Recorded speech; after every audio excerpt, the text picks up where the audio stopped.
Olá, meu irmão, minha irmã, que alegria a gente estar aqui hoje para mais um dia do nosso Palavra Encarnada, mais um dia de nós juntos como família mergulharmos nas palavras do Santo Evangelho para nós, palavras de salvação, palavras de vida eterna, mergulharmos no próprio coração de Jesus.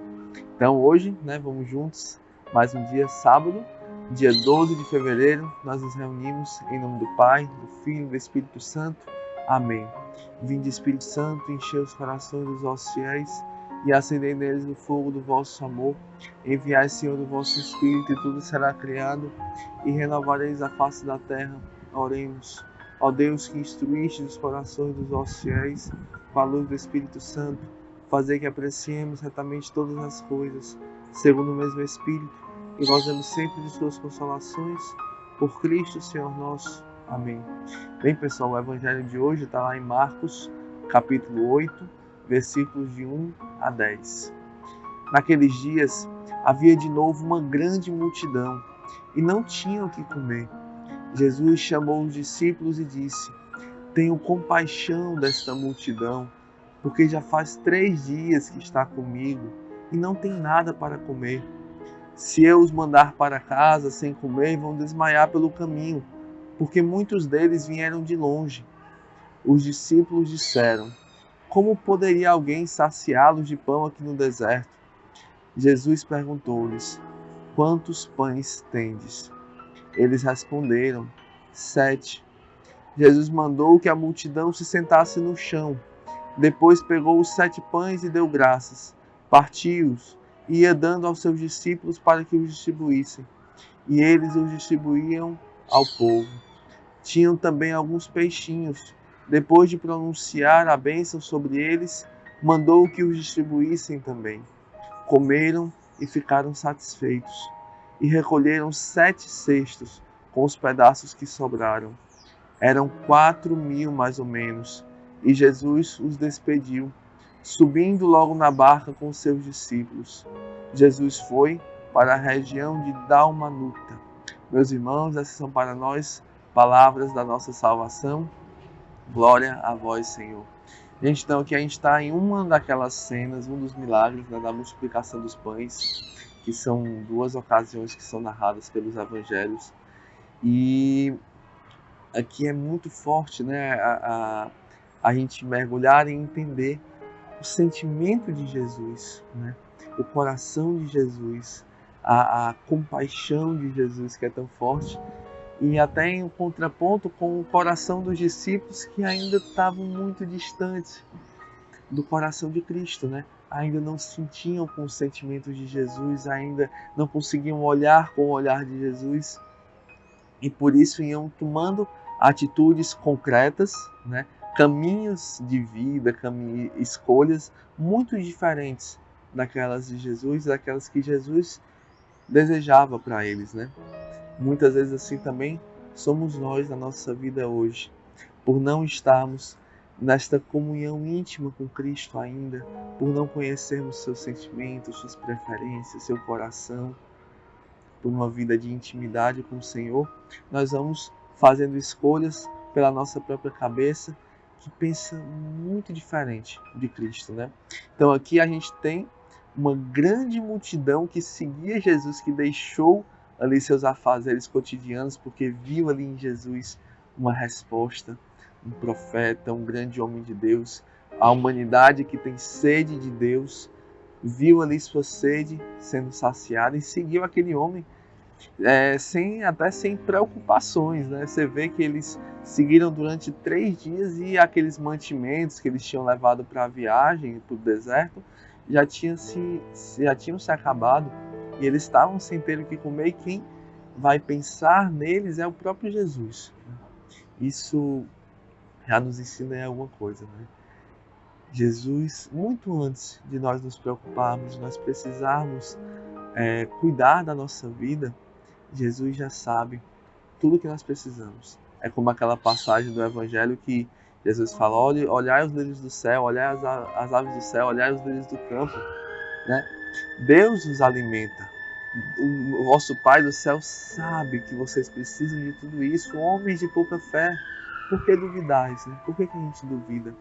Então Jesus, ele olha para aquela multidão, sente compaixão dela e ele vai mais, ele vai entrando na realidade daquelas pessoas, né?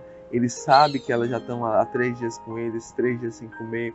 Eles sabem que se mandá-los para casa daquele jeito, eles não vão conseguir e que eles precisam ser ali alimentados para poder retornar para a sua vida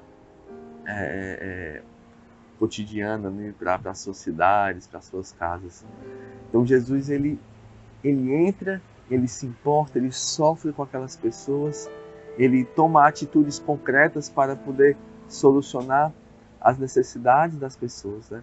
Enquanto isso, os discípulos, com o coração ali um pouco indiferente, simplesmente colocam ali o obstáculo que é óbvio, né?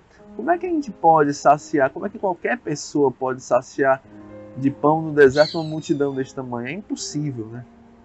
Porque quando a gente está nessa descomunhão com Jesus, né, com Deus, com Cristo, nós colocamos nossas impossibilidades humanas. E é claro que ninguém consegue, de fato. E isso, como muitas vezes nós não conseguiríamos também muitas das missões que Deus nos pede. Missões na nossa vida, nossa missão pessoal, nosso apostolado, né, nossa missão familiar. De fato, nós não damos conta, né? Sem mim nada podeis fazer, diz o Senhor. Mas com Jesus a gente pode. Então Jesus, ele vai também socorrer os discípulos e fala: quantos pães vocês têm? E os discípulos respondem 7. 7, ele é um número bíblico, né? um número que tem um significado bíblico de completude, né? Então é como se os discípulos estivessem dizendo: nós temos o suficiente. Para Jesus, eles disseram: nós temos tudo o que precisamos. E é somente isso, né, que Deus nos pede. Deus não nos pede nem muito, nem pouco. Deus nos pede tudo. Deus pede de você, de mim, de cada um de nós, o nosso tudo. Como aquela oferta da viúva, que mesmo dando 2 pequeninas moedas, ela deu mais do que todo mundo, porque ela deu tudo o que possuía para sobreviver. Então Deus, ele não se importa se a tua oferta é muito ou é pouco, porque Deus de fato não precisa da nossa oferta. Deus não precisa dos nossos bens, Deus não precisa dos nossos dons, Deus não precisa das nossas forças, até porque tudo isso é graça dele, foi ele quem nos deu. Ele já tem tudo isso e muito mais. Nós precisamos nos ofertar. Nós precisamos nos colocar a serviço, nós precisamos nos consumir como uma vela que queima no altar. Nos consumir a nossa vida, porque é direcionamento de Deus, é ordem de Deus. Aquele que quiser salvar a sua vida vai perdê-la, mas aquele que consumi-la vai encontrá-la.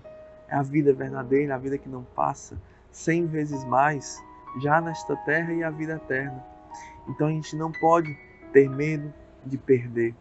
Os discípulos aqui tiveram medo de perder aquilo que tinham, e iam perder, na verdade, a grande oportunidade de ver a graça de Deus acontecer no meio deles e muitas pessoas serem tocadas, serem saciadas, serem salvas, né? Pela ação de Deus, não é nossa, é de Deus. Cristo dá graça, Cristo manda que os discípulos distribuam, né? Cristo abençoa os peixes e manda que distribuam. A obra é de Cristo e nós somos chamados a participar dessa obra para a nossa salvação também, para a salvação de outros, sim, claro, né? Que nosso coração possa se compadecer e desejar ardentemente a salvação dos outros. Mas Cristo deseja ainda antes, a tua salvação, meu irmão. Deus deseja ainda antes a tua alma, o teu coração, o teu amor. Então, não tenhamos medo, né? E nos entreguemos inteiramente a esse amor que nos chama, né? E a passagem, só encerrando, ela fala que todos comeram e ficaram satisfeitos e mais, recolheram 7 cestos, mais uma vez o 7 aí, né? Com os pedaços que sobraram. E eram 4.000 pessoas. Então, todos comeram, todos ficaram satisfeitos. E ainda sobraram tanto pão e tanto peixe que recolheram, mais uma vez, 7 cestos, né? Então, quando a gente dá, Deus ele sempre nos ganha em generosidade. Deus dá muito mais. Não tenhamos medo de dar para Deus, porque Deus sempre tem muito, muito, muito mais a nos dar e sempre vai completar a sua obra em nós e através de nós. Amém? Valeu, que Deus nos abençoe, que Deus nos cubra com a sua bênção durante todo esse dia hoje e Ele multiplique a nossa oferta. Ave Maria, cheia de graça, o Senhor é convosco. Bendita sois vós entre as mulheres, bendito é o fruto do vosso ventre, Jesus. Santa Maria, Mãe de Deus, rogai por nós, pecadores, agora e na hora de nossa morte. Amém. Em nome do Pai, do Filho e do Espírito Santo. Amém.